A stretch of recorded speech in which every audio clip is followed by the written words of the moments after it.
Servus, Glück auf und herzlich willkommen zu einer weiteren FC Bayern Reaction. Leute, diesmal vor dem Bundesliga-Auswärtsspiel im Bayerischen Derby beim FC Augsburg. Ich habe gerade mal den Ton eingestellt, da ist ja schon eine wilde Einstieg in die PK, aber ich bin gespannt.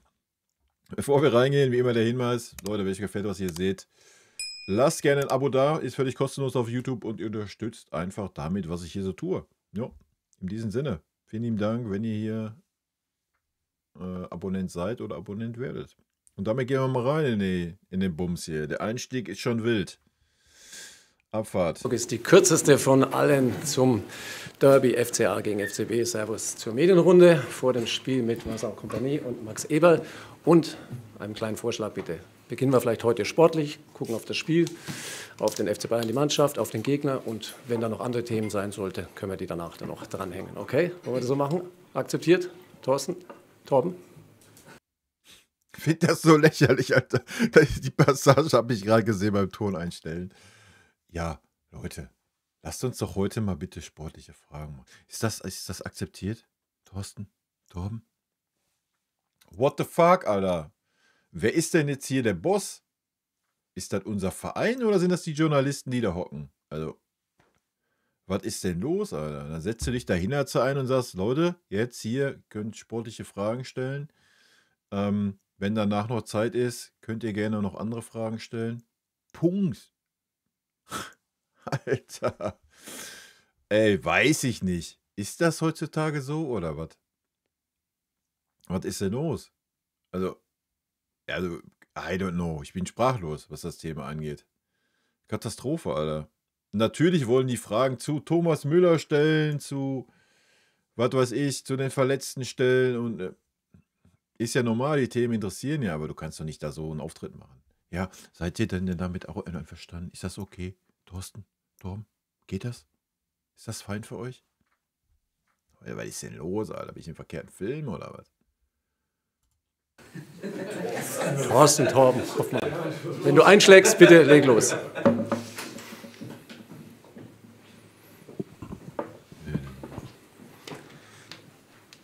Na, ich muss immer mal ein bisschen hochgucken. Der Ton ist wieder eine Katastrophe. Ich versuche den für euch ein bisschen auszupegeln. Dass das so auf ein Level ist hier mit meiner Stimme so ein bisschen. Wilde Nummer wieder. Ja, guten Morgen, Torben. Ja, er schreit.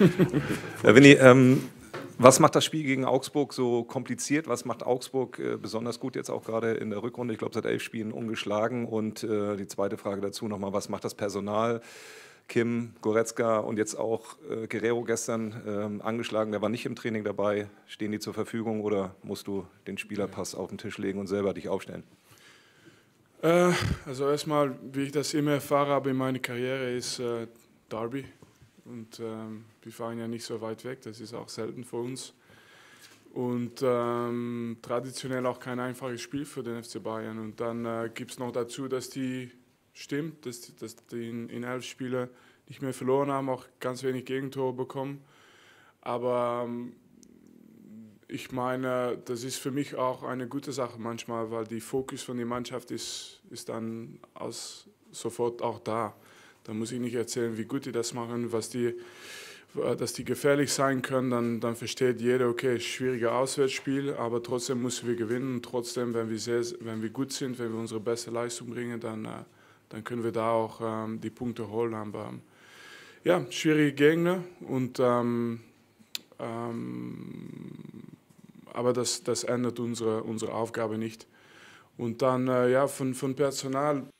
Ja, gehe ich mit, ne?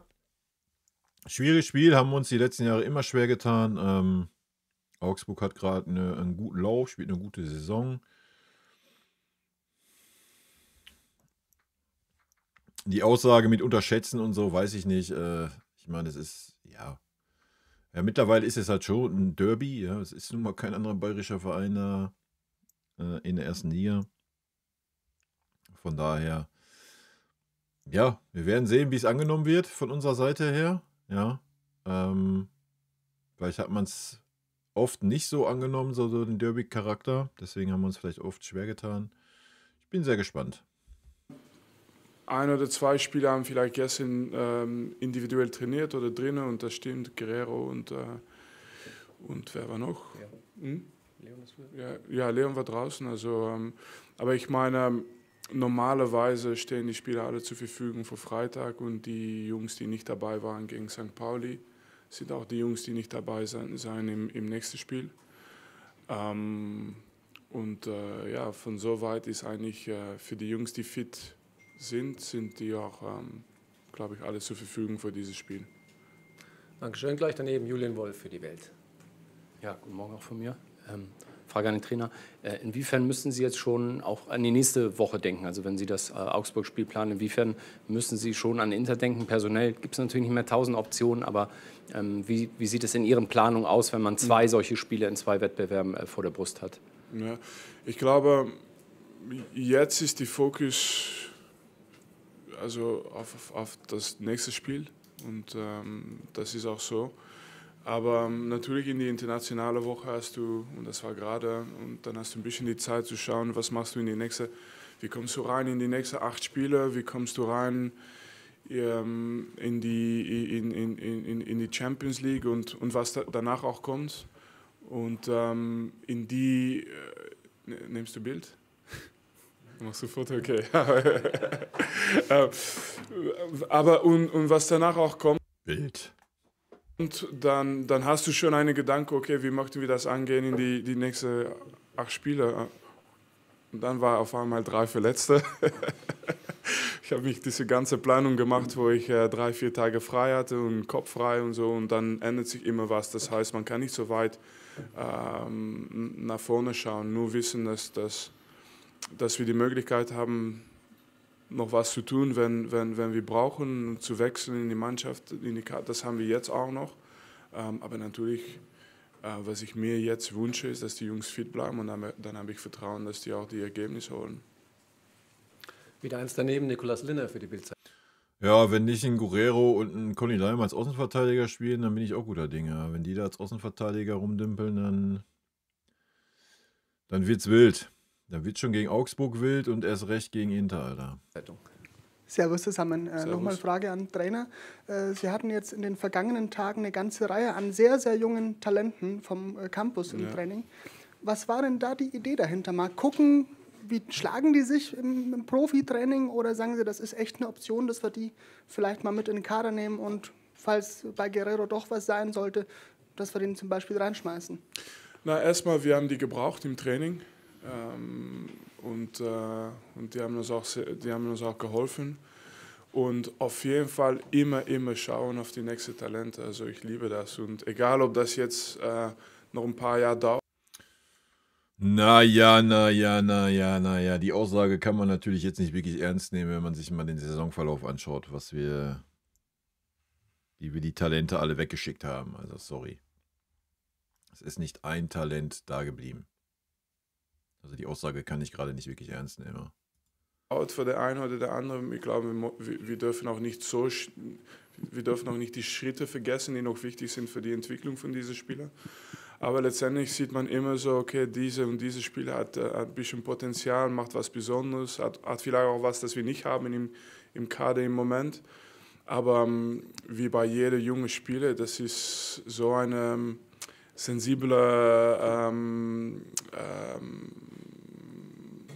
Alter. Es kann alles noch passieren. Die sind noch zu Hause oder im Campus im Moment, die haben noch Stabilität, die gehen noch in die Schule rein, die müssen noch erstmal in eine andere Wohnung, die müssen noch eine Freundin haben oder egal was und passiert noch, und mal viel Geld verdienen irgendwann und passiert noch sehr, sehr viel und deswegen hast du nie diese absolute Garantie, aber trotzdem kannst du dich schon vorstellen, wenn wir die helfen und wenn die weiterkommen bei uns, dann können die auch eine schöne Karriere haben und hoffentlich beim FC Bayern. Nicht alle, aber die Beste, ja, das gibt es vielleicht 1 oder 2, die das schaffen. Und das ist für uns alle eine wichtige Aufgabe auch. Dann auf der Seite Manuel Bunke für... Ja, wie ich gerade schon sagte, ich kann diese Aussage nicht mehr ernst nehmen. Sorry.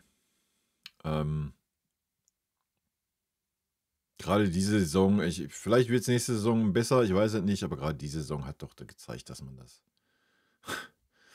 Man nimmt Jungspieler mit in die Vorbereitung. Adam Azno hat da überragend überzeugt in jedem Spiel, was er spielen durfte. Dann lässt man ihn ein halbes Jahr auf der Bank schimmeln und dann gibt man ihn ab irgendwo hin. Verlängert einen Vertrag mit dem Spieler für horrende Summen, der bis dahin leistungstechnisch auch nicht mehr gezeigt hat wie dieser Jungspieler. Ja, sorry, ich kann diese Aussagen nicht mehr ernst nehmen. Ja. Weiß ich nicht. Dann ist die Idee halt zu sagen, ja, pass mal auf, wir haben hier einen Pool von 50 Spielern. So, die verleihen wir. Und sollte da irgendwie mal einer sich so krass entwickeln, dann holen wir ihn zum FC Bayern und bauen ihn ein, oder was? Das kann nicht der Way to go sein. Sorry. Ja, das klappt vielleicht mal. Ja, logisch. Haben wir bei Philipp Lahm gesehen, haben wir auch bei Alaba gesehen. Aber auch die Spieler waren alle schon bei Bayern und waren im Kader. Und dann hat man sie eine Saison mal ausgeliehen. Ja. Aber gerade dieser Trend, weiß ich nicht. Also ich sehe das gerade nicht, dass hier irgendein Talent bei uns mal eine ehrliche, faire Chance bekommt. Ja, neben nur Matistel. So, das nächste Ding. Ja, der hat nicht gut performt, keine Frage. Aber auch der hat nicht mal 4, 5 Spiele am Stück bekommen, mal das Vertrauen bekommen, so wie es ein Leroy Sané bekommen hat, wie es ein Kingsley Coman bekommen hat. Hat er nicht. Ne? Von daher, sorry, also diese Saison muss man sich nicht dahinstellen und muss irgendwie quatschen, wir wollen hier irgendwie Talente einbauen. Also, nee, das wollte man diese Saison nicht. Was fein ist, haben wir schon mal drüber geredet im Stream, habe ich versucht ein bisschen nachzuvollziehen und ich kann es auch irgendwo nachvollziehen. Bin gespannt, ob das die nächsten Jahre anders wird. Dann kann man solche Aussagen vielleicht mal ernst nehmen. Aktuell kann man die nicht ernst nehmen. Ja. Er hat natürlich recht damit zu sagen, jo, das sind alles gute Jungs. Der eine hat mehr Talent, der andere weniger. Und von denen wird vielleicht irgendwann mal 1 oder 2 Spieler mal bei Bayern spielen oder was auch immer. Wird man sehen. Ja. Aber aktuell, wie gesagt, irgendwelche Aussagen zu, ja, es ist das große Ziel, mal 1, 2 Spieler einzubauen. Damit macht man sich gerade nur lächerlich. TZ und Merkur. Herr Kompany, können Sie für uns mal kurz erklären vielleicht, wenn Rafa Guerreiro oder jetzt Josip Stanisic Linksverteidiger spielen, wie unterscheiden die sich in ihrer Art und Weise, wie sie die Position interpretieren und ja, wie muss man ihr Spiel vielleicht auch umstellen oder muss man es nicht umstellen? Ja, wir können auch anders umdenken. Wir haben mit Rafa auch ganz oft rechts gespielt. Ja, und da war er viel, viel besser wie links. Ja, da muss man mal ganz klar sagen. Ich weiß nicht warum, aber links ist das eine Katastrophe. Eine absolute Katastrophe. Ich weiß nicht, ob es aber an dem Spieler vor ihm liegt, dann, der auf der linken Bahn ist. I don't know. Aber, also, jedes Spiel, wo Rafa Guerreiro diese Saison Linksverteidiger gespielt hat, war eine Katastrophe. Rechtsverteidiger hat ein paar gute Spiele gemacht, weil das Wechselspiel immer gut mit Kimmich funktioniert hat. Aber links. Auch eine Linkfuß, weil letztendlich geht es darüber, dass die eine linkfüßig ist und die andere rechtsfüßig. Und das ist für uns eigentlich nicht so ein Problem. Das heißt, okay, wir haben die Spieler natürlich, die auch offensiv sind, die Außenverteidiger, aber die sind nicht immer offensiv an die Seite. Und das bringt schon ein bisschen Unterschied. Die sind gar nicht offensiv an der Seite. Die sind nicht an der Seite offensiv, die sind gar nicht offensiv. Ich weiß nicht, weil ich das letzte Mal einen Außenverteidiger gesehen habe, der überläuft und eine Flanke schlägt. I don't know, das passiert nicht. Wenn, dann ziehen die auf eine Halbposition in die Mitte. Ja, Conny Leimer hinterläuft ab und wann mal, aber auch da wird keine Flanke geschlagen. Dann wird irgendwie in den Strafraum rein ein Pass gespielt, dass er dann einen Querpass spielt. Also, das sollte man auch mit einem schwächeren Fuß hinkriegen, ansonsten ist auch irgendwas verkehrt. Und natürlich möchten wir auch diese Option, dass sie auch an die Seite vorbeikommen können. Und dann hast du vielleicht mit deinem rechten Fuß rechts und Linksfuß links bisschen schneller die Flanke. Also du warst Außenverteidiger, du kannst vielleicht bestätigen. Aber nur letztendlich sind die nicht immer in diese Positionen bei uns. Und ja, nicht immer. Alles gut, ja, ist einfach nicht unsere Taktik wahrscheinlich, aber nicht immer ist wild. Also super selten. Ja, super selten. Selbst ein Fonzie Davis, wenn der mal eine Flanke schlägt, dann schlägt er die aus dem Halbfeld. Da wird nicht hinterlaufen. Auch da ganz selten, wenn er hinterläuft, dann hinterläuft er so, dass er im Strafraum schon ist. Ja, und nicht irgendwie außen, um eine Flanke zu schlagen. Also und dasselbe auf der anderen Seite. Wenn Conny Leimer hinterläuft, dann ist es meistens so, dass er schon im Strafraum hinterläuft. Ja, dass er den Ball dann da reingespielt kriegt und dann den Ball wieder nach hinten oder versucht reinzulegen. Aber dass er irgendwie ganz, ganz, ganz klassisch die Außenverteidiger mal auf die Grundlinie laufen und da eine vernünftige Flanke reinzimmern, das sehen wir gar nicht. Wenn, dann kommt eine Flanke aus dem Halbfeld. Deswegen war es kein Problem, Rafa mal rechts zu setzen und hatte das da auch sehr gut gemacht. Und wenn Stani oder Konrad hat auch links gespielt gegen Shakhtar Donetsk und hat das da auch gut gemacht. Und links und rechts ist glaube ich, sehr, sehr wichtig, wenn du immer über die Außen vorbeigehst. Aber in die Rolle, dass die haben, ist es für uns zum Glück ein bisschen flexibel. Trotzdem gibt es immer Gewohnheiten, die man mitnimmt. Wenn man oft in einer Position spielt, ist das immer ein Vorteil. Links außen hier ist Mario Krischl für den Kicker. Guten Morgen, 2 Fragen an den Trainer. Wie kurz war denn die Nacht nach dem Besuch in Mailand gestern? Und du hast jetzt gerade die zweite Frage schon so ein bisschen vorweggenommen. Conny Leimer oder Rafael Guerreiro. Siehst du noch andere Alternativen auf der linken Seite? Ja, erstmal, meine Nächte sind eigentlich immer kurz.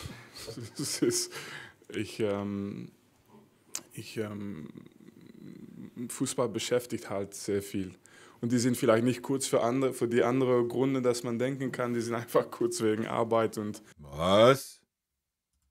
deswegen, Fußball macht immer Spaß für mich. Und das war jetzt ein bisschen in meiner Freizeit eine Möglichkeit, einen Schritt vorauszudenken. Aber muss ich sagen, ganzer Tag und ganze Morgen heute ist die Beschäftigung nur Augsburg. Und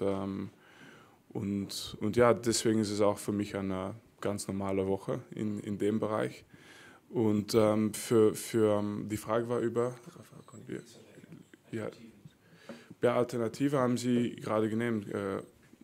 Glaube ich, in die Frage vorher auch, Stani, Rafa, Conny.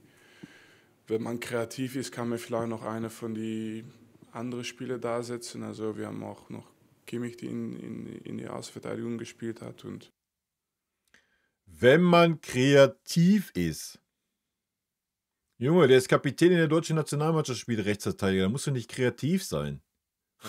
Alter. Ich glaube sogar Serge Gnabry gegen Freiburg für uns diese Saison auch als Außenverteidiger. Und ja, das stimmt. Es ist aber alles passiert. Ne? Also ich meine, man kann immer kreativ sein, aber im Moment für mich was wichtig ist einfach auch ein bisschen einfach die Vertrauen zu geben, dass egal was wir machen müssen. Okay, was ich da raushöre, ist ganz klar, Conny Leimer rappt auf der Rechtsverteidiger-Posi und Guerrero auf der Linksverteidiger-Posi. Dass es nichts endet für uns, dass es keine Ausrede gibt, dass wir einfach voll Gas geben und wer links spielt oder rechts spielt, ist eigentlich nicht wichtiger dann unser Ziel und wir wollen gewinnen. Dann Torben Hoffmann wieder. Guten Morgen, Max. Frage an dich. Die Kollegen vom Kicker haben vor kurzem berichtet, dass Thomas Müller definitiv keinen Vertrag mehr beim FC Bayern München bekommen wird. Das finde ich halt auch wild, ne? Bevor Max da was zu sagt, sage ich da mal was zu. Also, der Kicker, erstmal vorher hat sie Bild geschrieben, der Kicker hat es dann von der Bild übernommen oder was weiß ich was. Ist ja auch wurscht. Und dann äußern sich irgendwelche Leute dazu, wie, was weiß ich, Ribéry, irgendwelche Experten, sonst was, Blasöd. Wurde das vom Thomas Müller bestätigt, kommuniziert? Wurde das vom Verein bestätigt, kommuniziert? Man wirft dem Verein davor schlechtes Verhalten gegenüber einem super verdienten Spieler, Vereinslegende, Blasöd. What the fuck, Alter? Das hat halt einfach wieder irgendwer da geschrieben, ja, auf welcher Grundlage? Ey, ich kann mich auch hier hinsetzen und ein YouTube-Video machen und kann sagen, ja, Leroy Sané, der Vertrag wird verlängert, 20 Millionen weiter. So, das wäre dasselbe. Das hätte denselben Charakter. Ja? Aber wir hören mal, was Max dazu sagt. Ja? Also ich verstehe diesen ganzen Wirbel gerade nicht. Man sollte schon mal abwarten, dass was vom FC Bayern kommt oder dass ein Thomas Müller sich dazu äußert. Ja. So, und dann kann man ja gerne den Verein kritisieren, dann kann man Thomas Müller kritisieren. Für mich ist, selbst wenn dem so sein wird, dass ein Thomas Müller keinen Vertrag mehr bekommt, ja, zu Recht, Alter. Zu Recht. Du musst keinen Spieler 20 Millionen zahlen, der Ersatzspieler ist. Ja. Kannst du Thomas Müller gerne sagen, komm Thomas, kannst gerne hier noch ein Jahr machen für 4 Mille oder 5 Mille, ja, okay. Ja. Aber wird er natürlich nicht tun. So. Wie ist da der Stand? Weil du bekommst ja auch mit, dass es medial natürlich ein ganz, ganz großes Thema ist. Muss Thomas das vielleicht selber verkünden dürfen? Müsst ihr relativ zeitnah das verkünden? Warum quillt das Thema noch so weiter? Vielleicht kannst du uns da kurz mal abholen. Ja, nochmal, ganz genau. Er fragt ja gerade. So, Thomas Müller hat sich nicht dazu geäußert, der Verein hat sich nicht dazu geäußert. Irgendjemand hat einfach geschrieben, ja, Thomas Müller kriegt nächste Saison keinen Vertrag mehr. Und schon meint jeder, muss dazu irgendwas sagen, obwohl da noch nicht mal irgendwas kommuniziert ist. Ja, vielleicht sagt der Verein in einem Monat, ja, pass mal auf, Thomas Müller bleibt noch ein Jahr zu geringeren Bezügen. Ja, so. Ja, wer weiß das denn schon? Wie da der Stand ist und bis wann da auch möglicherweise, egal in welche Richtung, da auch was offiziell vermeldet wird. Danke. Ich glaube, das ist das Entscheidende. Also Thomas Müller, das ist ja eine besondere Personalie. Er ist jetzt nicht irgendein Spieler, sondern ein großer Spieler des FC Bayern. Und wie gesagt, momentan wird es halt sehr medial getrieben. Ich glaube, weder Thomas noch wir haben offiziell was dazu gesagt. Ja, ganz genau, Alter. Außer, dass wir was verkünden, wenn es was zu verkünden gibt. Das heißt, Ja. wenn die Gespräche abgeschlossen sind, wenn wir die Gespräche geführt haben. Und das findet gerade statt. Und deswegen gibt es gar nicht mehr zu sagen. Und wann und wer, Lächerlich halt. wenn es so ist, das habe ich ja bei den ganzen Vertragsverlängerungen auch so gehabt oder wir so gehalten, das bleibt genau dasselbe. Aber definitives Nein kannst du Stand jetzt ausschließen. Ich werde hier nicht über Thomas sprechen, wir reden mit Thomas. Das haben wir immer so gehalten. Und wenn wir dann die Entscheidung verkünden, verkünden wir sie. Nächster ist in der Mitte Julian Buhl. Ja, wie gesagt, also es ist ja nun mal Fakt, der Verein muss Gehalt einsparen. Man hat einen Musiala verdoppelt, man hat einen Davis verdoppelt, man hat einen Kimmich verlängert, man hat immer noch teure Spieler am Arsch kleben, die keine Leistung bringen. Gnabry, Sané, Goretzka. Ja, Goretzka hat mal jetzt ein paar gute Spiele gemacht. Leroy hat mal 2 Tore gemacht, alles gut. Ihr wisst, wie ich das meine. Und dann kannst du halt nicht sagen, komm, aber ich habe es schon bei Neuer nicht verstanden. Ja, also die Vertragsverlängerung war auch schon eine Farce. Da kannst du natürlich jetzt nicht sagen, komm Thomas, alles klar, komm, mach mal dein Auto drunter, hast noch ein Jahr für 20 Millionen. Das geht natürlich nicht. Ja, so, Feierabend. Entweder lässt er sich da auf ein paar Millionen ein, was ja auch nicht das Problem sein sollte, wenn er unbedingt noch weiter Fußball spielen will. Aber jeder, der die Doku gesehen hat, weiß halt einfach auch, dass ein Thomas Müller mit dieser Situation nicht zufrieden ist. Ja. Der will Fußball spielen und nicht auf der Bank hocken. So. Und bei uns wird er das nicht mehr können. Punkt.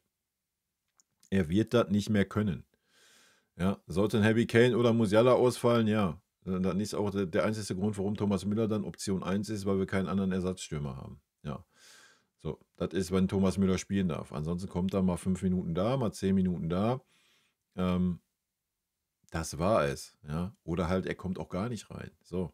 Ja, und natürlich ist ein Thomas Müller damit nicht zufrieden und natürlich hat ein Thomas Müller kein Interesse daran, wahrscheinlich noch ein Jahr diese Chose anzugehen. Ja? Weil der Trainer wird sich ja nicht ändern im kommenden Jahr. Also gehe ich jetzt zumindest nicht von aus. Das heißt, auch Thomas Müllers Rolle wird sich nicht ändern. Also von daher, also ich sehe auch nicht, dass der Vertrag verlängert wird. Also wenn man sich die Doku anschaut, wird das nicht passieren. Ja? Aber auch von Thomas Müllers Seite nicht. Es geht darum, ob ein Thomas Müller nochmal weiter Fußball spielen möchte oder nicht. So. Und wenn es nur rein ums Kicken geht, nicht auf super hohem Niveau, ja, dann könnte er natürlich auch sagen, habe ich auch schon gesagt, komm, ich gehe noch 1, 2 Jährchen ein bisschen kicken in der zweiten Mannschaft, mache nebenbei irgendwie meinen Trainerschein, sonst irgendwas und alles ist doch tutti. Ja, könnte er natürlich auch machen. Und ansonsten geht er halt 2 Jahre in den USA oder was, zieht sich da nochmal ein paar Mille rein, hat da nochmal ein bisschen Spaß, ist doch auch eine feine Sache. Ja. So wie es gerade ist, letztes Jahr schon und dieses Jahr, ist das auch kein würdiger Abschluss für den Thomas Müller. So. Aber das ist er selber schuld. Das ist nicht der Verein schuld, das ist er selber schuld. Wenn man nicht so ein geldgeiler Sack wäre, hätte man vielleicht den Absprung geschafft. Ja, anders kann ich mir das persönlich nicht erklären. Weil er hat letzte Saison nicht gespielt. Er wusste die Rolle unter Tuchel, sieht man auch in der Doku. Und er wusste jetzt auch die Rolle unter Kompany. So, ja, wenn man das dann durchzieht, weil man jedes Jahr 20 Mille kriegt, dann ist das so, dann ist das fein. Dafür hat man einen Vertrag. Ja, aber da muss man sich dann auf der anderen Seite dann auch nicht, wie jetzt manche schon öffentlich, ja, was ist das für ein Umgang mit dem Spieler? Ja, was ist das für ein Umgang von dem Spieler gegenüber dem Verein? So, er weiß, dass er 2 Jahre Ersatzspieler ist und Spielzeit, ja, und zieht sich trotzdem 20 Mille rein. Dreh den Fall doch mal um. Ja, dann müsste der Spieler doch sagen, ja, pass mal auf, ey, gib mir 5 Mille, ich habe nicht mehr das Niveau, dann ist doch alles fein. Ja. Müssen wir mal aufhören, davon immer die Spieler irgendwie einen Gottstatus zu geben, Alter. Ja, mal ganz, ganz ehrlich. Müller ist ein super wichtiger Spieler, ein super erfahrener Spieler, ein super wichtiger Charakter in unserem Verein. Alles klar, aber auch der bekommt 20 Millionen in seinen Arsch gepudert. Ja, der sitzt nicht da und sagt, oh ja, das ist meine große Liebe, deswegen spiele ich hier für einen Apfel und ein Ei. Nee, 20 Millionen. 20 Millionen. Für alle 3 Spiele 10 Minuten. Also über was reden wir, Leute? Für T-Online. Ja, guten Morgen. Ich hätte noch eine Rückfrage an den Trainer. Bei den Alternativen für die Außenverteidigerposition haben Sie Sascha Boye jetzt gerade nicht genannt. War das ein Versehen oder ist er im Moment tatsächlich keine Option für Sie? Und wenn ja, wäre auch auf der Linksverteidigerposition eben eine? Nein, ist auf jeden Fall eine Option. Ich glaube, wir haben eigentlich über die Linksverteidigerposition geredet, weil da fehlt Ito, da fehlt Fonzie Davies. Und Sascha ist eine Spieler, die eigentlich gerade sehr, sehr gerne rechts spielt. Also, aber es jetzt fehlt es jetzt. Naja, wenn er eine Option wäre und wenn Stanisic eine Option wäre, dann ist die Frage, warum immer ein Conny Leimer Rechtsverteidiger spielt. Weil defensiv ist das auch selten besser wie eine Note 5 bei Conny Leimer. Ja, so ehrlich muss man mal sein, wenn man sich die Spiele mal anschaut. Verstehe, wer will, wa? Es fehlt, er ist zurückgekommen und für uns auf jeden Fall eine Option. Nicht nur eine Option, ich glaube, dass er auch in die nächste Woche seine Momente bekommen wird. Und ja, bevor seine Verletzung war er eigentlich gut in eine gute Position für uns. Und das ist richtig. Hoffentlich zeigt er wieder seine Qualitäten, glaube ich, in die nächste Woche. Aber es gibt nicht diesen Luxus im Moment zu sagen, der eine oder der andere Spieler ist vielleicht, nein, die sind alle sehr, sehr wichtig. Wir haben 6 Verteidiger, noch richtige Verteidiger, das heißt 7, wenn man natürlich der eine oder andere Spieler aus einer anderen Linie zurückholt. Also wir haben, was ich zeigen wollte, ist, wir haben Optionen, Möglichkeiten, kreativ zu sein. Aber Optionen haben wir mehr als genug. Wie gesagt, ja, du hast auf der rechten Seite einen Stani und einen Boe, so, da brauchst du ja nicht drüber diskutieren. Und auf der linken Seite hast du einen Guerrero oder stell den Conny Leimer dahin. Du kannst aber auch einen Stanisic auf die linke Seite stellen. Du kannst aber auch mit einer Dreierkette spielen. Ja? Auch das wäre eine Option. Stani ist ein guter Rechtsverteidiger, ein guter Spieler in einer Dreierkette. Könntest du auch machen. Also Optionen hätten wir mehr als genug. Ja? Man muss halt einfach mal die Eier haben, das auch umzusetzen. Letztendlich Spiele, die diese Saison. Und da habe ich noch gar nicht Kimmich als Rechtsverteidiger erwähnt. Als Verteidiger gespielt haben wir 6, die das regelmäßig gemacht haben. Und in dem Bereich ist es für uns einfach wichtig, dass die alle fit bleiben, weil wir werden die brauchen auf jeden Fall. Ja, wenn wir die alle brauchen, dann sollte man sie vielleicht auch mal aufstellen. Ne? Wäre vielleicht mal eine Idee, mal so ein Stani oder so ein Boe dann einfach auch mal aufzustellen. Ne? Was will man denn machen jetzt? Will man jetzt sagen, ach komm, jetzt kommt Inter Mailand, jetzt schmeiße ich die mal rein, der hat keinerlei Spielpraxis, der war jetzt Wochen raus und dann schmeiße ich den gegen Inter Mailand rein oder was? Ja, Halleluja. Brunke, bitte wieder. Eine Frage an Herrn Eberl. Herr Eberl, jetzt die ganze Causa Thomas Müller. Jetzt wird auch viel über Ihre Person gesprochen. Die Aussage im Januar, die Sie ja getätigt haben, von wegen. Ja, genau so ein Schwachsinn halt. Ja, ist genau so ein erfundener Schwachsinn von der Presse, Alter. Sorry. Ich kann es nicht anders sagen. Ja, na klar, kannst du darüber reden, kannst darüber diskutieren, so, war das gut, war das schlecht, ist das zu viel Geld für Musiala, ist das zu viel Geld für Davis, mit Kimmich, Blasitz, klar kannst du darüber diskutieren, so. Am Ende des Tages hat das aber nicht Max Eberl entschieden. Max Eberl war der das verhandelt hat, ja. Aber am Ende hat der Aufsichtsrat so gemacht oder so, wie es bei Kimmich halt auch gemacht hat. Ja. Hat er auch gesagt, nee, das machen wir nicht bei Kimmich, das kannst du machen und gut. Ja. Und dasselbe war bei Fonzie Davies. Dasselbe war bei Jamal Musiala. Das ist ja nicht, dass ein Eber sagt, ja, ich mach das. So, das wäre ja schön, wenn dem so wäre, wenn er diese Verantwortung hätte, die man ihm dazu zuspricht, ja. Wenn der Aufsichtsrat sagen würde, hier, pass auf, 350 Millionen als Beispiel, so, das ist dein Budget für nächstes Jahr für Gehaltskosten. Und jetzt sieh zu, was du daraus machst. So, ja, dann würde ich sagen, alles klar, dann kannst du Max Eberl reingehen. Aber das ist ja nicht der Fall bei uns. Der muss ja bei jedem Scheiß Vertragsverlängerung, bei jeder Verpflichtung, muss er hochdackeln zum Aufsichtsrat und muss sich das okay abholen. So. Ja, das ist ja eine Farce. So, und dann soll man da reindichten, was? Ja? Ja, dann wird der Aufsichtsrat wahrscheinlich gesagt haben zu Max Eberl, pass mal auf, Max, du kannst mit ihm Joshua länger, aber du musst den schon jetzt, der muss schon weniger verdienen wie vorher. Ja, wie willst du das denn, wie soll das denn ein Eberl dann umsetzen? Ist doch ein Ding der Unmöglichkeit. Ja, wenn du vorher einen Fonzie Davis, der keinerlei sportlichen Mehrwert hatte zu der Zeit, fast verdoppelt vom Gehalt. Und dann sollst du zum Kimmich sagen, ja, Joshua, du kriegst aber jetzt nur noch 14, 15 Millionen. Oder was. Lächerlich. Deswegen, er muss eigentlich nur unterschreiben. Jetzt gibt es auch Kritik. Wie nehmen Sie die Kritik an Ihrer Person wahr? Lassen Sie das ran an sich? Lassen Sie das abprallen? Wie geht es Ihnen aktuell mit der Situation? Tatsächlich kriege ich das gar nicht so mit. Natürlich wird es mit zugetragen, wenn man sich auf eine PK vorbereitet. Aber tatsächlich ist mein ganzer Fokus auf Bayern München, auf die Entscheidungen treffen, auf die letzten Wochen, die wir jetzt haben, sowohl Meisterschaft als auch Champions League, Club-WM vorbereiten. Das sind die Gedanken, die... Hoffentlich ist das wirklich so. Ja, kann man Ihnen nur wünschen. Ja. Hoffentlich ist es wirklich so. Ich habe, darauf fokussiere ich mich. Kritik habe ich viel bekommen, seitdem ich beim FC Bayern bin. Trotzdem treffen wir zusammen Entscheidungen und deswegen sage ich bewusst wir. Es ist nicht Max Eberl, nicht... Ja, das, was ich gerade sagte, ja. Also erstmal ist ja noch ein Christoph Freund schon mal in dieser Entscheidungsfindung dabei und wie gesagt, dann dackeln die nach oben und müssen das absegnen lassen. Das ist nun mal nicht Max Eberl, der da sitzt und sagt, ach ja, komm Josh, ich verlängere mit dir, kriegst 20 Millionen. Ja. Dasselbe Brazzo. Also man sagt auch immer, ja, Salihamidzic ist schuld, der hat den und den verpflichtet für das und das Gehalt. Ja, auch das wurde abgesegnet von einem, was weiß ich, 8-köpfigen Aufsichtsrat. Auch das hat ein Brazzo nicht allein entschieden. Er hat nicht gesagt, ach komm, Lucas Hernandez, wir zahlen jetzt mal, was weiß ich, was wir gezahlt haben, 70 Millionen Ablöse und du kriegst 18 Millionen Gehalt. Das mache ich jetzt mal auf meine Kappe. Nee, der ist zum Aufsichtsrat hochgedackelt und der hat gesagt, ja, geil, Brazzo, super, mach mal. Keine One-Man-Show, sondern es ist ein Club, der Entscheidungen fällt, wo man diskutiert, wo man dann aber Entscheidungen trifft und dann bestätigt. Ganz genau. Und sie dann bestätigt, wenn sie zu bestätigen sind und nicht vorher auch diese ganzen Diskussionen über uns ergehen lassen.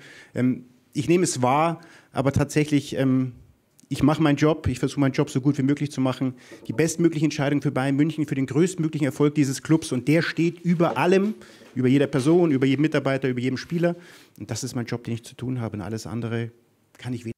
Ja, richtig so. Ja, da musst du auch, man kann nur hoffen, dass das wirklich so ist. Ja, weil dann ist es, wo du wahrscheinlich vom Kopf her am gesündesten bleibst. Und man darf halt auch nicht vergessen, ich denke nicht, dass ein Aufsichtsrat gesagt hat, hey, da gibt es so einen Spieler in England, der heißt, glaube ich, Michael Olise. Könnt ihr euch den mal angucken? Vielleicht ist das ja einer. Nee. Ja, das ist ein Freund von Max Eberl gewesen. So, wir haben die Aussagen alle gehört von Uli Hoeneß, Kalle, wer? Den kannte ich gar nicht vorher. Ja, so, dann beurteilt doch mal das, weil da waren die beiden für verantwortlich. Ja, für Vertragsverlängerung. Ja, die beiden sind die da sitzen und irgendwas aushandeln müssen, dann nach oben dackeln und hören, ja, nein, verhandeln nochmal nach, sonst was. Ja, also, über was reden wir, Alter? Ja. Und man kann auch nicht Max Eberl und Christoph Freund ankreiden, dass man Serge Gnabry, Leroy Sané, Kingsley Coman oder Leon Goretzka letzte Saison nicht losgeworden ist. Das sind einfach überbezahlte Profis, die ein Gehalt beziehen, der absolut nicht zu ihrer Leistung passt. Selbst ein Leon Goretzka mit seiner Form, die er gerade hat, ist immer noch überbezahlt mit knapp 20 Millionen. Punkt, Alter. Ja? So, der ist 10 Mille, 12 Mille, wenn es hochkommt, wenn er die Form mal durchhält, die er gerade hat. Ja. So, wie willst du diese Spieler denn loswerden? Wer soll diese Spieler kaufen? Wer soll sagen, oh, geil, der Serge, Alter, ist ja eine Maschine. Den würde ich gerne haben. Den würde ich gerne diese 17, 18 Millionen bei meinem Verein zahlen möchten. Ja, lieber Sané, da läuft der Vertrag aus, Alter. Ja. So, der Verein hat keinerlei Anstalten gemacht zu sagen, oh, wir müssen Leroy unbedingt halten.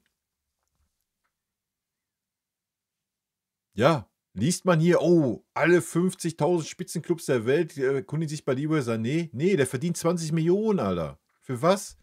Für sein dievenhaftes Verhalten, wo er vielleicht nichts für kann, weil es einfach bei uns so ankommt. Leute, über was reden wir? Das kannst du den Leuten halt auch nicht ankreiden. Ja? So, die haben die Verträge nicht verlängert. So, den kannst du ankreiden, den Vertrag mit Jamal Musiala, den kannst du ankreiden, den Vertrag mit Alphonso Davies und den kannst du jetzt die Vertragsverlängerung von Joshua Kimmich ankreiden. Das kannst du machen und die Vertragsverlängerung von Manuel Neuer. Ja? Da kannst du dann ankreiden in den nächsten 1, 2 Jahren, wenn da nicht performt wird und die in so ein Loch fallen und dann auch überbezahlte Durchschnittsprofis sind. Ja, dann können wir das tun. Aber wir können doch jetzt nicht anfangen, die Altlasten von vor 3, 4 Jahren jetzt Max Eberl anzukreiden. Also. Wenig beeinflusst und deswegen Lächerlich. versuche ich mich auch nicht zu beschäftigen damit. Ja, ist auch richtig so. Dann auf der linken Seite, bitte, Manuel Schwarz. Herr Eberl, ich habe auch noch mal eine konkrete Nachfrage dazu. Es haben sich ja viele Ex-Spieler auch zur Causa, dieser Causa Müller geäußert. Thomas Helmer. Ja, auf welcher Grundlage? Auf welcher Grundlage, Alter? Haben die vorher Thomas Müller angerufen und gesagt, ey Thomas, ist das so? Sagt der Verein, du kriegst keinen Vertrag mehr oder was? Oder lesen die, Bild-Zeitung schreibt eine Schlagzeile. Oh, da muss ich gleich mal meine Meinung rausposaunen, weil ich bin ja einer der...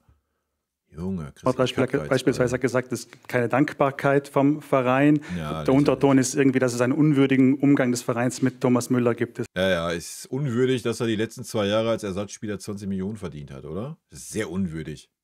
Da glaube ich auch, oder? Das ist schon unwürdig. Wenn man sieht, dass es sportlich nicht mehr reicht, dem Spieler weiterhin 20 Millionen in den Arsch zu schieben, das ist schon sehr unwürdig vom Verein, ey. Muss ich auch sagen. Also das ist eine Farce. Ja. Man sollte Thomas Müller einfach immer aufstellen. Ne? Ist egal. Ob so ein Jamal Musiala besser ist oder nicht. Man stellt einfach immer einen Thomas Müller auf, weil der seit der D-Jugend im Verein ist und 20 Millionen verdient. Und dann ist auch egal, wenn du kein Meister wirst oder die Champions League nicht gewinnst. Ist doch wurscht. Hauptsache ein Thomas Müller spielt, weil er ein verdienter Spieler ist. Ne? Und dann das ist doch das Wichtige. Weil wir wissen ja alle, jedes Spiel ist ein Thomas Müller-Spiel. Das ist ja schon ein harter Vorwurf. Was sagen Sie dazu? Gar nichts. nichts. Die Vorwürfe, die kommen von außen und jeder hat natürlich auch eine Meinung zu allem. Das ist ja auch ein Stück weit euer Job, das ist ein Stück weit der Job von den Experten. Ja, du kannst ja auch eine Meinung haben, Alter. Ja, aber du kannst doch keine Meinung haben auf eine These, Alter, die einfach aus der Luft gegriffen ist. Du kannst doch reingehen, wenn der Verein verkündet, pass mal auf, wir verlängern den Vertrag mit Thomas Müller nicht. Oder Thomas Müller setzt sich dann hin und sagt, ja, ich wäre schon noch gerne da geblieben, aber der Verein hat Nein gesagt. Ey, dann kannst du doch reingehen. Ja, dann können wir doch auch reingehen. Dann kann doch auch jeder Experte, jeder kann seine Fresse aufreißen, dann kann er sagen, oh, das ist aber unwürdiges Verhalten für einen Spieler, der seit der D-Jugend beim FC Bayern ist. Ja, kannst du ja dann bringen. Ja, aber doch nicht auf was für eine Grundlage gerade. Es gibt doch noch gar keine Entscheidung, was ein Thomas Müller machen möchte, was der Verein machen möchte. Junge. Und es darf auch jeder seine Meinung haben, aber wir machen eben intern unsere Arbeit. Wir versuchen intern eben alles zu besprechen und werden es dann öffentlich erklären, was wir da entschieden haben und warum wir es entschieden haben. Und Dankbarkeit ist immer da. Also ich glaube, ein Spieler, der... Ich glaube, gerade der FC Bayern, Alter. Du kannst das ja über viele Vereine sagen, von wegen Dankbarkeit, ja. Aber Leute, man kann den FC Bayern ja echt viel vorwerfen, ja. Aber nicht, dass man keine Dankbarkeit gegenüber irgendwelchen Spielern hat. Wir ziehen seit 3 Jahren Spieler wie Serge Gnabry, Kingsley Coman, Leroy Sané, Leon Goretzka, selbst ein Kimmich hat ein super schlechtes Jahr gehabt. Die ziehen wir eiskalt durch. Da haben wir nicht vor der Saison gesagt, pass mal auf, neuer Trainer, ihr bringt seit 2 Jahren keine Leistung, ihr geht jetzt in die Trainingsgruppe 2, ihr seid kein Part dieses Kaders mehr, wir wollen euch verkaufen. Hat man das getan? Nein, hat man nicht getan. Dann können wir uns ja da hinstellen und sagen, ja, da ist keine Dankbarkeit beim FC Bayern. Nee, ein Uli Hoeneß setzt sich da hin und sagt, es wird kein Spieler den FC Bayern verlassen, wenn der Spieler nicht zum Club kommt und sagt, er möchte den FC Bayern verlassen. Ja, und das ist nur ein Beispiel. Sorry, Leute. Also jeder, der sich hinsetzt und sagt, der FC Bayern hat keine Dankbarkeit seinen Spielern gegenüber, Alter, der hat gar keine Ahnung vom FC Bayern, Alter. Der irgendwo einen Vertrag unterschreibt, hat allein Dankbarkeit, dass er den Vertrag hat. Thomas ist jetzt eine ganz spezielle Situation und ich weiß, und ich habe schon einige Spieler gehabt, auch in meinen vorigen Stationen, die eine große Ehre geprägt haben bei diesen Vereinen, wo man dann irgendwann sagen muss, gemeinschaftlich, okay, vielleicht ist es dann auch irgendwann vorbei. Ja, na klar ist es vorbei. Guckt euch die Thomas Müller-Doku an, Alter. Thomas Müller hat schon letztes Jahr in der Winterpause unter Tuchel hat er schon mit Ludwig Kögel zusammengesessen und darüber diskutiert, ob er den Verein verlassen soll, weil er keine Spielzeit hat. So, die Spielzeit ist dieses Jahr noch weniger wie unter Tuchel. Meint ihr, das ist der Anspruch, den Thomas Müller hat? So, Wenn er weiter Fußball spielen will, dann muss er den Verein verlassen. Punkt. Und das ist doch nicht schlimm. Ja? Es reicht halt einfach nicht mehr für den FC Bayern. Punkt. Ja? Fertig, Feierabend. Es reicht nun mal nicht mehr. Entweder sagt man, alles klar, ich hänge die Schuhe an den Nagel, ich habe meine Karriere gehabt, ich möchte, dass ich die beim FC Bayern beende. Möchte man unbedingt noch weiter kicken, habe ich gerade schon mal gesagt, ja, dann geh doch 1, 2 Jahre in die zweite Mannschaft, da kannst du doch noch ein bisschen kicken. Ja? Und sollte Not am Mann sein, kannst du immer noch mal hochgezogen werden. So. Oder du willst noch auf einem etwas höheren Niveau kicken, ja, dann geh in die USA oder sonst wohin. Ja? Aber es wird doch jetzt auch kein Top-Club kommen und sagen, ey, pass mal auf, ich bin hier, was weiß ich, der FC Barcelona, ja, Thomas Müller, 35, ey, ich gebe dir noch einen 2-Jahres-Vertrag. Passiert doch nicht, Alter. In welcher Traumwelt soll man denn leben, bitte? Ja, und wenn, dann schon gar nicht für 20 Millionen. Also, Leute. Aber das tun wir dann, wenn es wirklich soweit ist. Und das ist eben dieses ganze Vorwegnehmen und wie wir miteinander umgehen. Ich glaube, das kann am langen Ende nur wir entscheiden oder wir einschätzen, die damit umgehen. Ja, und von außen kann man eine Meinung haben und man kann irgendwie eine man kann die und aus Fresse dieser halten. Tendenz mache ich dann eine ganz große Schlagzeile. Das ist aber nicht das, was uns behelligt, sondern uns behelligt die Arbeit, uns behelligt die Gespräche mit den Spielern intern. Und wenn wir dann gemeinschaftlich eine interne Entscheidung getroffen haben, dann geht es nach draußen und dann wird man es erklären. Ja, richtig. Dann die Bild-Zeitung nochmal, Nikolaus Linner. Nochmal eine Frage an Herrn Eberl und nochmal eine Frage zu Thomas Müller. Kollege hat schon angesprochen, Sie haben im Januar gesagt, wenn Thomas sagt, er hat Lust weiterzumachen, dann werden wir uns tief in die Augen schauen uns den Kader an und dann wird es weitergehen. Das wurde von vielen so verstanden, als könnte Thomas mit seiner Lust... Alter, ey, wie doof muss man sein? Ich habe es doch gerade schon erklärt, ja? Ich weiß nicht, ob die nicht recherchieren. Auch die könnten sich ja mal die Thomas Müller-Doku angucken. Ein Thomas Müller ist doch gerade nicht zufrieden mit der Situation. Der ist doch nicht zufrieden damit, dass er nicht spielt. Der will Fußball spielen. So, das kann er beim FC Bayern nicht mehr. Punkt. Das kann er nicht. Feierabend. Ja? Er ist ein Ergänzungsspieler, ein Ersatzspieler seit 2 Jahren. Punkt. Ja? Über was reden wir? Wir reden doch nicht darüber, wie es bei Manuel Neuer ist, dass man sagt, ja, Manuel Neuer ist meine Nummer 1, der spielt immer. So, darüber reden wir doch nicht. Ja? Das ist doch eine ganz andere Situation. Also verstehe ich nicht. Sorry. Und ich habe es gerade erklärt, man kann sich ja auch in die Augen gucken, ganz tief. Und wenn Thomas Müller sagt, er möchte gerne weitermachen beim FC Bayern, dann wird der FC Bayern mit Sicherheit nicht sagen, nee, pass mal auf, Thomas, machen wir nicht. Dann wird der FC Bayern sagen, alles klar, Thomas, hier, du kriegst 4 Millionen, du bist nur noch Ergänzungsspieler, du bist Ersatzspieler, du bist ein super wichtiger Faktor als Typ und ist gut. Der hat in seiner Karriere weit mehr als 100 Millionen beim FC Bayern eingestrichen, wahrscheinlich an die 200 Millionen insgesamt. Also über was reden wir? Ja, ist doch völlig fein. So, muss er halt auf eine Menge Gehalt verzichten und dann ist das doch gar kein Thema. Aber der hat doch selber gar keine Lust dazu, das sieht man doch in dieser Doku. Er will das doch gar nicht, das ist doch nicht sein Anspruch, beim FC Bayern auf der Bank zu sitzen. Lust entscheiden, ob er noch möchte, ein Ja oder nicht. Ist das denn Stand jetzt der Fall? Wie ist das? Wie kann ich mir die Gespräche vorstellen? Gar nicht, Junge, das geht dich nichts Erklären wir an. dann, wenn es soweit ist. Ja, ganz genau. Nochmal, wir können jetzt noch 3-mal fragen und nochmal durch die Hintertür. Die Fresse Ich habe es ja gerade gesagt, wir reden mit Thomas und dann werden wir, wenn wir es verkünden, dann werden wir direkt darüber auch erklären. Richtig so. Wie viele Fragen muss ich noch beantworten dazu?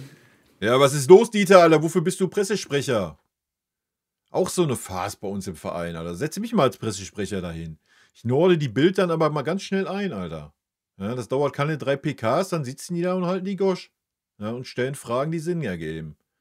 So, wie oft soll das noch sagen, Alter? Alles ist doch gut. Man redet mit Thomas Müller, wenn die Entscheidung getroffen ist, wird man das verkünden und wird erklären, warum, wieso, weshalb. Und du kannst es sportlich ganz einfach erklären. Der Spieler ist seit 2 Jahren nur noch ein Ergänzungsspieler. Punkt, Alter. Wir sagen, wenn es was zu verkünden gibt, verkünden wir es und dann erklären wir. Ja, und jetzt Okay, halt sich die einmal Fresse. noch bitte, letzte Frage, der Kicker, Mario Krischl. Mein Gott. Dieter, ich bin maßlos enttäuscht, ne? Schon der Einstieg so, oh ja, bitte, bitte, können wir das so machen? Junge, du bist Pressesprecher des FC Bayern, das ist eine PK des FC Bayern.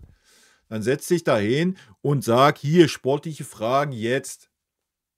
Nichts anderes, kommt eine andere Frage, zack, nächster, fertig. Junge, Alter. Fangen wir jetzt schon an. Ich meine, wir pudern schon die Spieler alle in den Arsch. Ja? Jetzt fangen wir auch noch an, die Reporter zu pudern, oder was? Noch eine Frage an den Coach. Jetzt ist es ja so, dass der FC Augsburg nicht nur seit 11 Spielen ungeschlagen ist, sondern defensiv auch tatsächlich dieses Jahr die beste Abwehr Europas hat. Wie gedenkst du, diese Abwehr zu knacken? Ja, wir haben wir haben gute offensive Spieler. Und die, auch wie ins letzte Spiel, weil wir haben auch gegen St. Pauli gespielt. Ja, eine besondere extra Idee werden wir nicht haben wir gegen Pauli nicht gehabt. Ja, entweder reicht die Qualität der Spieler oder halt nicht. Ja, das ist ein Thema, was man Winnie vorwerfen kann. Es würde mich überraschen, wenn wir mal was anderes machen werden. Ja, wir haben es ja gerade schon gehört, unsere Außenverteidiger sind eh nicht dazu da, mal zu hinterlaufen und eine Flanke zu schlagen. Das spielt bei uns keine Rolle. Deswegen diese zweite Idee haben wir einfach nicht. Ja, wir haben nur diese eine Idee, wie wir vorne spielen. Das ist ja auch erfolgreich, gar keine Frage. Aber manchmal, wenn sich ein Gegner darauf einstellt, haben wir arge Probleme und dann sollte man dann vielleicht mal eine Option 2 haben, aber die haben wir halt einfach nicht. Ja. Hier wird jetzt das Standardmäßige kommen, wir haben eine gute Mannschaft, wenn alle 100% geben, haben wir die Qualität, Blasewitz und gut ist. St. Pauli hat auch ganz wenig Gegentore bekommen diese Saison. Ich glaube, das war die drittbeste Verteidigung, wenn wir gegen St. Pauli gespielt haben. Und trotzdem bekommen wir immer wieder unsere Möglichkeiten. Und das heißt nicht, dass es einfach ist, das heißt nicht, dass die andere Mannschaft nicht was dagegen bringen kann, aber wir können auch immer mit voller Vertrauen in diese Spiele gehen und einfach, wir wissen, wir bekommen immer unsere Möglichkeiten. Und das wird auch das Spiel beeinflussen und hoffentlich machen wir auch das Tor, hoffentlich ändert das auch vielleicht die Dynamik von diesem Spiel und es kann viel passieren in 90 Minuten. Ja, das Ding, also was ich sehe ist, wenn du das erste Tor kriegst, puh. Ja, puh. Also dann wird es richtig knackig. Und was wir wissen ist, wir machen einfach sehr viele Tore und das bringen wir auch zum Spiel. Eine allerletzte, Manuel Bonke nochmal. Herr Kompany, Ihr Ausflug nach Mailand gestern, was haben Sie denn für ein Inter Mailand gesehen? Können Sie da so ein bisschen was schon vorwegnehmen? Weil Ihnen ist ja immer wichtig, sich aufs nächste Spiel zu konzentrieren. Ist aktuell wahrscheinlich nicht ganz einfach mit dem Mailand-Spiel im Hinterkopf. Nein, doch. So, also zum Beispiel, so I'll give an example. If I have to play against Augsburg, for example, is a good example. It doesn't stop me from watching them against Dortmund live when they play live. So I watch Augsburg versus Dortmund, even though our next game is St. Pauli, or our next game is another game. So I think in your free time, you always watch football, no matter what team, you watch football. And if I can go to a stadium where there's the under-23s or whatever, I'll go and watch football. That's part of the things I love to do in my free time. It's part hobby, part a little bit still going to do your job. But so the calendar allowed me to go and see a relevant game, and that's what we did yesterday evening. But then in the time before and the time after, it's really easy during every single hour of the day to focus on the next game, because in the end, that's all that matters. So the importance of this game, I understand, but the way to separate and compartmentalize, for me, it's very easy. I've done it all my life. Also, as a football player, it's the same process for a football player, and you look a little bit ahead, and then you park it and you focus on the next game, and that's something that has never been too difficult for me. Mit wem waren Sie denn in Mailand? Alleine oder hatten Sie Co-Trainer als Begleitung? Entschuldigung? Mit wem waren Sie in Mailand? Alleine oder hatten Sie Co-Trainer als Begleitung? Ja, das müssen Sie doch selber herausfinden. Ich kann doch nicht euren Job machen. Zurück zu Augsburg. Gute Fahrt. Danke. Danke. Ciao. Richtig so. Richtig so. Ja, Leute, machen wir uns nichts vor. Natürlich hat man schon ein paar Gedanken in der Birne auf Inter Mailand bezogen. Es ist immerhin das Viertelfinale der Champions League. Ja, da brauchen wir gar nicht drüber rumdiskutieren. Aber natürlich, das Spiel gegen Augsburg ist super wichtig. Habe ich im Stream ja auch, guckt euch den Talk an, der heute noch rauskommt um 18 Uhr, glaube ich, oder 17 Uhr.